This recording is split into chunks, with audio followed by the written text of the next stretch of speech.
जवळजवळ 5.5 वर्ष मुघलांची अखंड झुंज देणारा किल्ल्याच्या पोटात असलेला हत्ती दरवाजा, तो दरवाजा यांमुळे अभेद्य राहिलेला प्रभू श्री रामाच्या झोपण्याची जागा म्हणून प्रसिद्ध असलेला, तसेच बहुमुखी द्वाराजवळ असलेल्या चोर दरवाजापासून शंभू महादेवाला अखंड होणारा अभिषेक, तिथे असलेल्या मोबल्यात धान्य कोठारे, तसेच पाण्याच्या टाक्यांमुळे 5.5 वर्ष अखंड शत्रूशी झुंजलेला हा रामशेज. नाशिक मधून सकाळी 7 वाजता सुरुवात केली. जर तुम्ही रामशेजला येणार असाल तर तुम्हाला पहिल्यांदा नाशिक गाठावं लागेल. नाशिकच्या CBS वरून पेठला जाणाऱ्या इझिली तुम्हाला बसेस मिळून जातील. नाशिक सुरत या एक्सप्रेस वेने आपल्याला पुढे यावे लागते आणि तिथून उजव्या हाताला या कमानीमधून तुम्ही डायरेक्टली किल्ल्याच्या पायथ्याशी पोहोचता. आम्ही सकाळी 8 वाजताच या पार्किंग मध्ये येऊन पोहोचलो होतो. त्यावेळी किल्ला पूर्ण धुक्याने वेढलेला होता. आमच्या आधी बरीच मंडळी किल्ल्यावरती गेलेली होती आणि इथे बऱ्याच गाड्या लागलेल्या होत्या. कारगिल विजय दिवस असल्याने आज बरीच गर्दी असणार होती. पार्किंग मध्येच काही मंडळी दिसली जी दिंडोरीवरून आलेली होती. किल्ला चढायला सुरुवात केल्यानंतर आपल्याला समोरच एक सेल्फी पॉइंट दिसतो आणि तिथेच किल्ल्याबद्दलची बरीच माहिती लावलेली आहे. तिथून पुढे बऱ्याच वेळ आपल्याला या सिमेंटच्याच पायऱ्या बघायला मिळतात. तिथून पुढे कातळ पायऱ्या आणि त्यालाच बाजूने रेलिंग लावलेल्या आपल्याला बघायला मिळतात. दुर्ग संवर्धकांनी येथे भरपूर चांगली कामगिरी केलेली आहे. रामशेज किल्ला हा एकदम छोटेखानी किल्ला आहे, त्यामुळे वरती जाण्यासाठी आपल्याला अर्धा ते 1 तास पुरेसा आहे.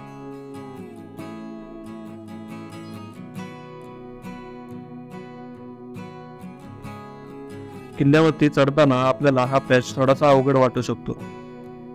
काही ठिकाणी वाटेतील दगड निसटलेले आहेत, तर कातळ कोरून बनवलेल्या पायऱ्याही आहेत.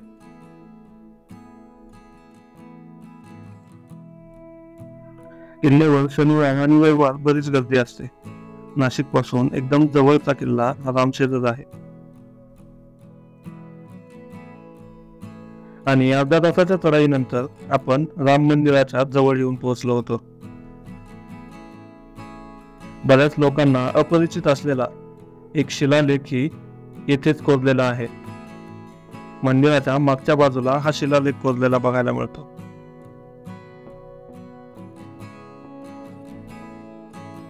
आम्ही राम मंदिरामध्ये प्रवेश केला. या गुहेमध्ये श्री दत्त महाराज, राम, लक्ष्मण, सीता तसेच आई सप्तशृंगी अशा मूर्त्या आपल्याला बघायला मिळतात. श्री रामांची आरती केली.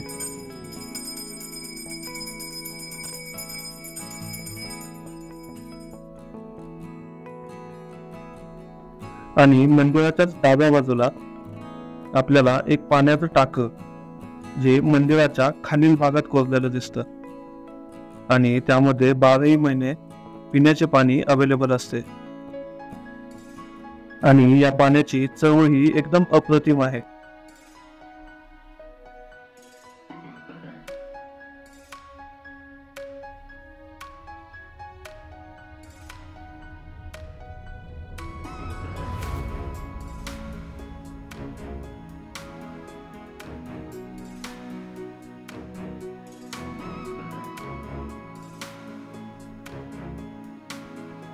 प्रवेशद्वारापासून डावीकडचा भाग आणि उजवीकडचा भाग.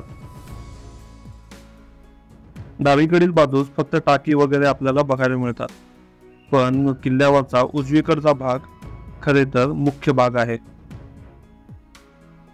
किल्ल्यावर पोहोचल्यानंतर आम्ही त्या डाव्या बाजूला पहिल्यांदा एक्सप्लोर करण्यासाठी निघालो.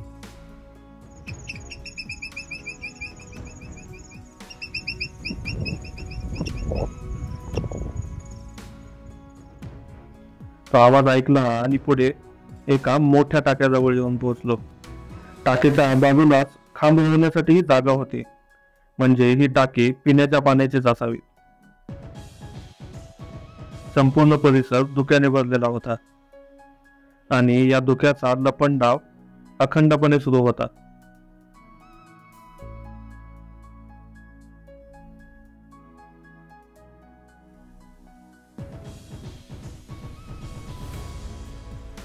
आम्ही किती वेळ हा धुक्याचा लपंडावच बघत बसलो होतो.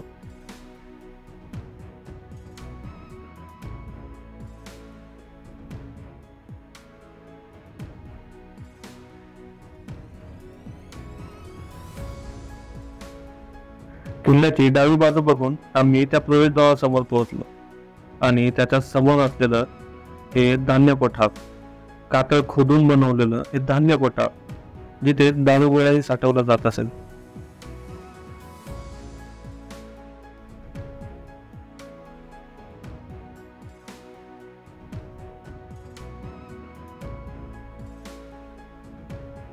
त्या कमानी पार करून आपण खाली उतरतो.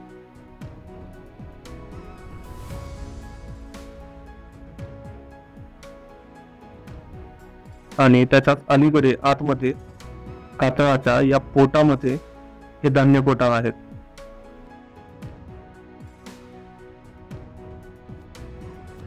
कदाचित इथलाच दगड काढून तोच तटबंदीसाठीही वापरण्यात आला असावा.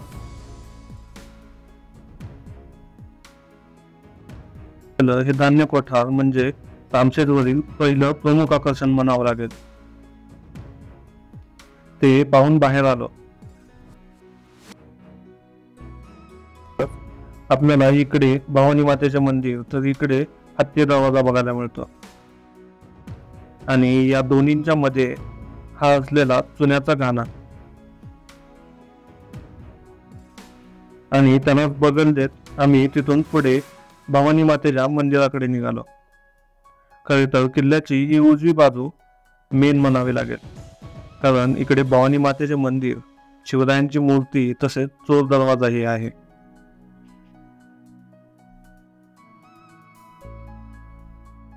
रस्त्यामध्ये मातेचे हे सुंदर चित्र कोरलेले दिसते. तिथून थोडस वरती आल्यानंतर आपल्याला हे गणेश कुंड बघायला मिळतं. वरती असलेल्या 3-4 टाक्यांमधून येणारं पाणी या गणेश कुंडामध्ये साठवलं जातं. गणेश कुंड भरपूर मोठा आहे. त्याच्याच वरती 3 ते 4 टाक्यांचा एक समूह आपल्याला बघायला मिळतो. डोंगरावरून वाहत येणारं पाणी एका पहिल्या टाकीमध्ये साठतं आणि त्या टाकीपासून एक्स्ट्रा ओव्हरफ्लो झालेलं पाणी दुसऱ्या टाक्यामध्ये येतं.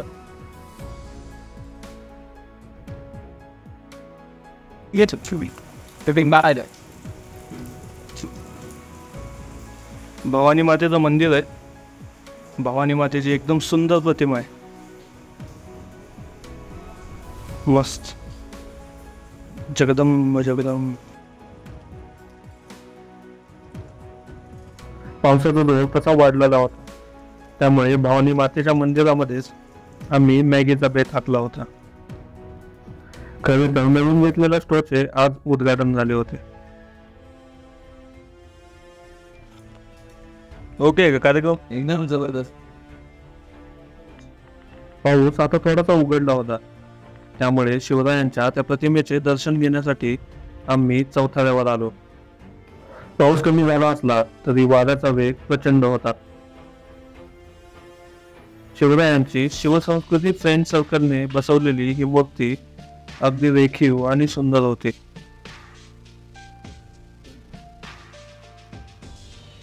त्यावेळी त्या मावळ्यांनी आणि शिवरायांनी घेतलेल्या कष्टाची आपल्याला जाण व्हायला हवी. रामशेज किल्ला प्रसिद्ध आहे तो त्याने 5.5 वर्ष दिलेल्या झुंजीमुळे. पहिल्यांदा शाहबुद्दीन खान आणि त्यानंतर कासिम खान किरमान. औरंगजेबाला एकदम सोपा वाटलेला हा किल्ला जवळजवळ 5.5 वर्ष अखंड लढत होता. आणि त्याची कारणं म्हणजे इथले अभेद्य दरवाजे, तसेच चोर दरवाजा आणि गडावर असलेला मुबलक धान्य साठा, तसेच पाण्याची टाकी. गडावर 7 ते 8 ठिकाणी आपल्याला पाण्याची टाकी बघायला मिळतात. त्यामुळे त्या काळाची गडावर मुबलक पाणी साठा उपलब्ध असणार हे नक्की. तसेच तिथून जवळच हा सरदारवाडा बघायला मिळतो. सरदारवाड्याच्या भिंतीचे अवशेष अजूनही आहेत आणि त्याच्या जवळच 2 ते 3 पाण्याची टाकी आहेत.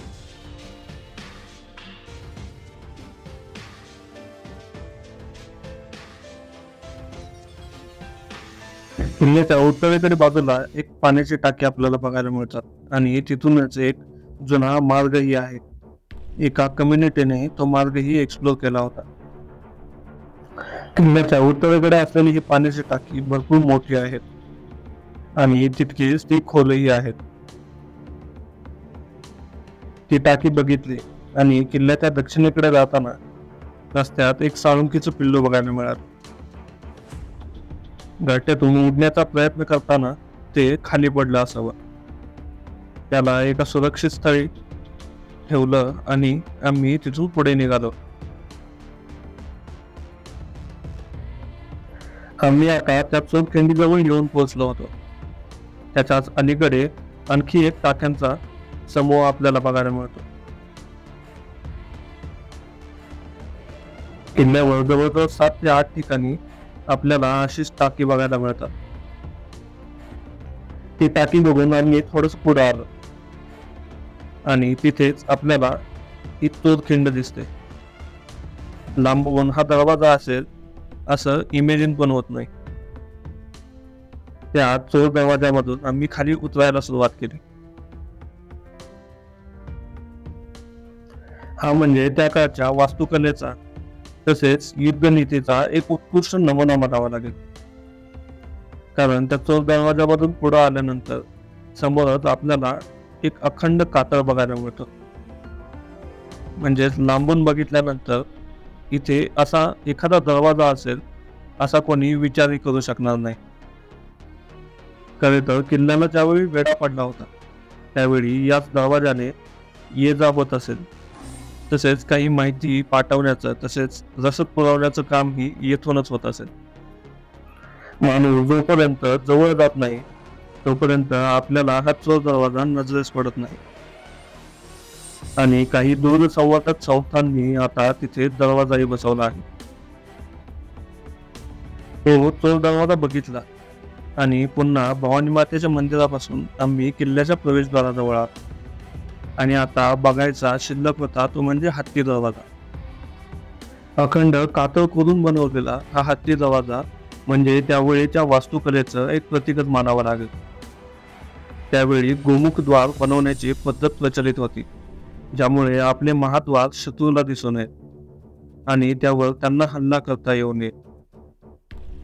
अशा प्रकारच्या वास्तू बघितल्यानंतर फक्त डोक्यात एकच गोष्ट येते, एवढं छन्नी आणि हातोडीनं कोरायला किती वर्ष लागली असतील आणि त्यांनी त्यावेळी कसं बनवलं असेल.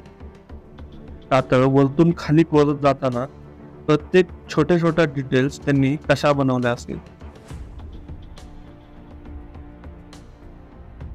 हा त्यावेळीचा राजमार्ग असेल. या मार्गानेच किल्ल्यावरती प्रवेश केला जात असे. महाद्वाराच्या समोरच पुढे गेल्यानंतर आपल्याला इथे एक चोर दरवाजा बघायला मिळतो. खरे तर हा चोर दरवाजा कशामुळे बनवला असेल हे एक गुपितच मानावं लागेल.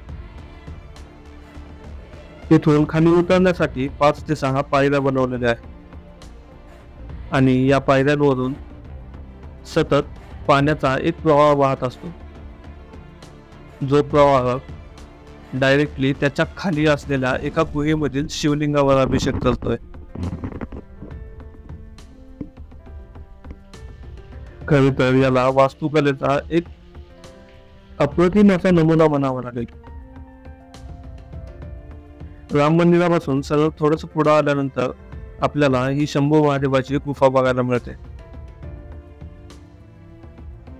रामशेज किल्ला हा छोटा जरी असला तरी त्यावरील ही शंभू महादेवाची गुफा, हत्ती दरवाजा, चोर दरवाजा तसेच पाण्याची टाकी या सर्व गोष्टी बघण्यासारख्या आहेत. आणि इतिहासामध्ये रामशेजने केलेली लढाई, 5.5 वर्ष दिलेला लढा हा एक वाखाणण्याजोगा आहे. किल्ल्यावरील हा हत्ती दरवाजा आजही एकदम भक्कम स्थितीमध्ये आहे. दरवाजावर कमळाची म्हणजेच गडलक्ष्मीची चिन्हे आपल्याला बघायला मिळतात.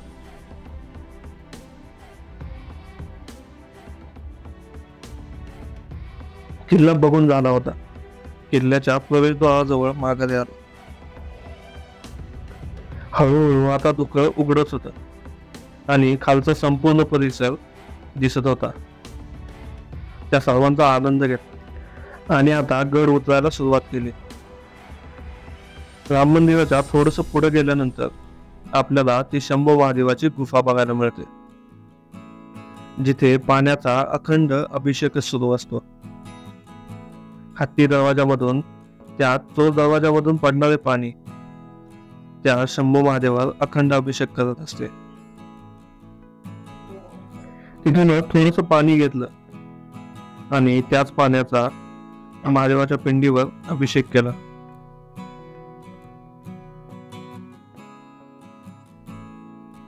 तुम्हीही ज्यावेळी रामशेज किल्ल्यावर याल त्यावेळी या सर्व गोष्टी बघायला अजिबात विसरू नका. हे सर्व बघितलं आणि गड उतरायला सुरुवात केली. ऐतिहासिक दृष्ट्या भरपूर महत्व असलेला तसेच वास्तुकलेचा आणि गोमुखी द्वार तसेच चोरवाटेचा एक अद्भुत नमुना आपल्याला या किल्ल्यावर बघायला मिळतो.